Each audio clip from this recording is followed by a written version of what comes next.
Everybody welcome back again. तो स्वागत है दोस्तों हमारे चैनल एस के वेदिया में।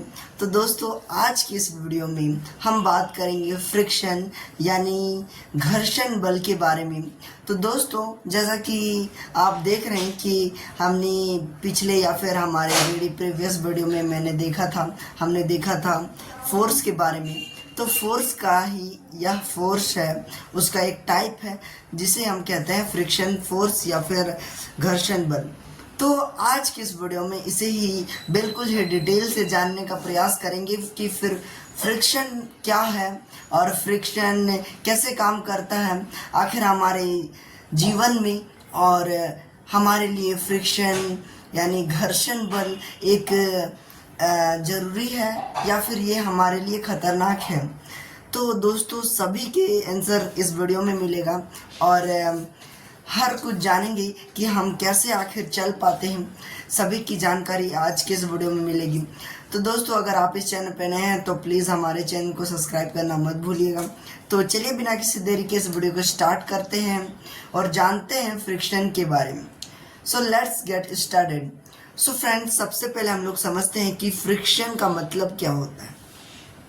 जी हाँ दोस्तों, तो सबसे पहले मैंने लिखा है friction force that opposes the motion of one object over the another। देखिए कोई भी ऑब्जेक्ट हो वह किसको, देखिए फोर्स क्या करता है, किसी भी ऑब्जेक्ट को मोशन करने से क्या करता है, उसे रोकता है।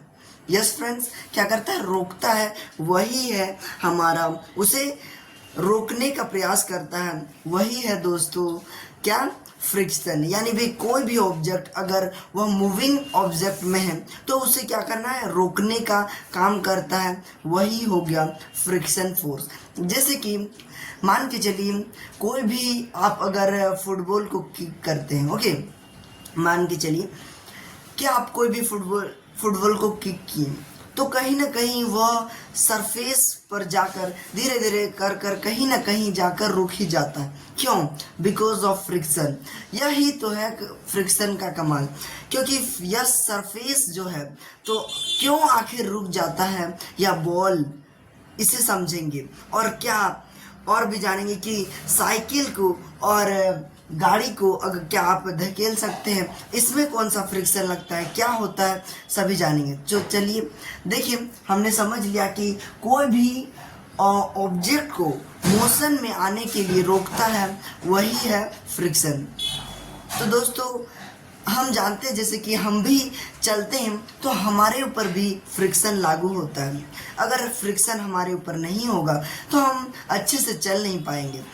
अगर आप सोच लीजिए कि फ्रिक्शन, अगर आपका जो सरफेस है उसके ऊपर अगर आप तेल डाल दें तो क्या वो आप चल पाएंगे, या फिर कोई भी ऐसे ग्रीस ऐसे जो फिसलने वाले, तो क्या आप चल पाएंगे? नहीं, उसमें गिर जाएंगे क्योंकि उसमें फ्रिक्शन बिल्कुल ही काम नहीं करेगा। तो ये है दोस्तों फ्रिक्शन फोर्स। तो फ्रिक्शन फोर्स से क्या क्या एडवांटेज है और क्या क्या डिसएडवांटेज है, इसे जानते हैं। देखिए सबसे पहले हम लोग जानते हैं कि फ्रिक्शन किस किस चीज़ पर डिपेंड करता है और क्या क्या। सबसे पहले है दोस्तों हमारा वेट पे क्यों फ्रिक्शन ज़्यादा डिपेंड्स करता है और क्या क्या रीज़न है जिससे फ्रिक्शन वेट पर डिपेंड करता है। देखिए मान के चलिए हमारे पास एक ट्रांसपोर्टर है, जैसे कि हमारे पास है पहला बाईसाइकिल या फिर कोई भी मोटरसाइकिल साइकिल, एंड दूसरी ओर है हमारे पास कार। मैं कहूँ कि आप साइकिल को धक्का दीजिए और कार को, और दोनों का जो सरफेस है वह बिल्कुल स्मूथ है, सेम है, एक सेम रोड में। तो क्या आपको क्या महसूस होगा, किसको आप आसानी से धक्का दे पाएंगे? डेफिनेटली कि आप साइकिल को अच्छे से धक्का दे पाएंगे, उसे अच्छे से उसे मोशन में ला पाएंगे। तो दोस्तों यह जो वेट है वह भी डिपेंड करता है कि जो ऑब्जेक्ट हो वह कैसा हो या फिर हल्का, तभी जाकर वह मोशन में आएगा। तो वेट बहुत ही ज़्यादा अगर मैं कहूँ कि कार को आप धक्का दीजिए तो उसमें बहुत ही ज़्यादा आपको फोर्स लगाने की ज़रूरत होगी। तो ये है दोस्तों, तो वेट बहुत ही ज़्यादा इम्पोर्टेंट। और यहाँ पे हम जानते हैं कि हमारा फोर्स का जो यूनिट है वो है न्यूटन। तो डेफिनेटली कि फ्रिक्शन का भी यूनिट न्यूटन ही होगा।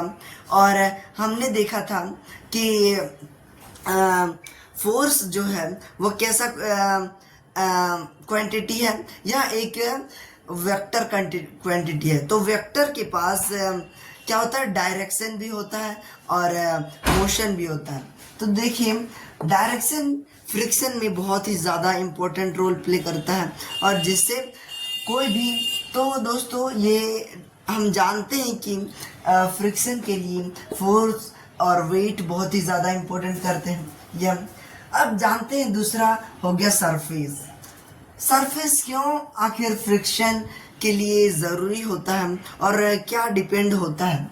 देखिए अगर हमारे पास मान के चलिए हमारे पास एक बहुत से उबड़ खाबड़ रास्ता है और हमारे पास दूसरा ही प्लेन रास्ता है, तो क्या लगता है किसमें अगर आपको बोला जाए कि यहाँ पे एक टेबल को आपको खींचना है, तो क्या आप किस टेबल को आसानी से खींच पाएंगे, किस टेबल को आप आसानी से खींच पाएंगे। तो दोस्तों डेफिनेटली कि आप जो प्लेन जो स्मूथ सरफेस है उसे डेफिनेटली आसानी से खींच पाएंगे, और जो रफ है जो बहुत उबड़ खाबड़ है उसमें आपको कठिनाइयाँ आएंगी, उसे खींचने में बहुत ही ज़्यादा प्रॉब्लम होगा।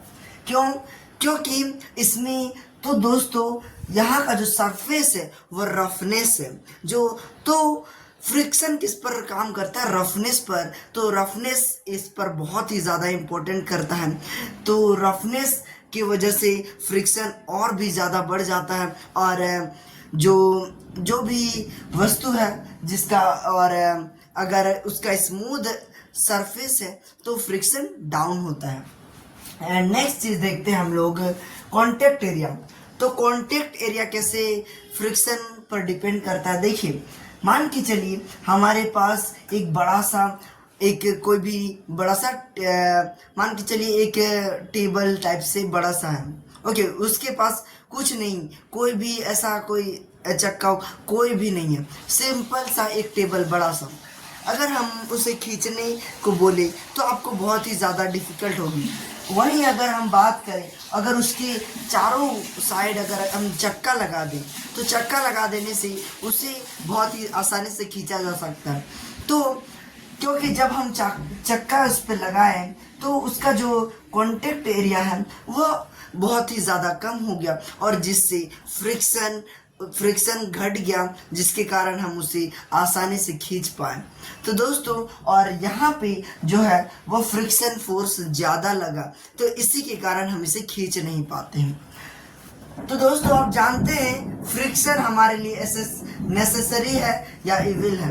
यह हमारे लिए दोनों है, यह हमारे डेली लाइफ को बहुत ही ज़्यादा इम्पोर्टेंट रूप पे, जिसके कारण आज हम कुछ काम कर पाते हैं। तो और यह हमारे लिए डिसएडवांटेजेस भी है। तो चलिए जानते हैं। सबसे पहले जानते हैं एडवांटेजेस क्या है। Enables walking and driving. तो हम कैसे वॉक कर पाते हैं, because of friction. So why we are unable, so if you are unable to walk, this is the way of friction. Okay, so unable walking driving. so हम able हैं किससे, चलने के लिए।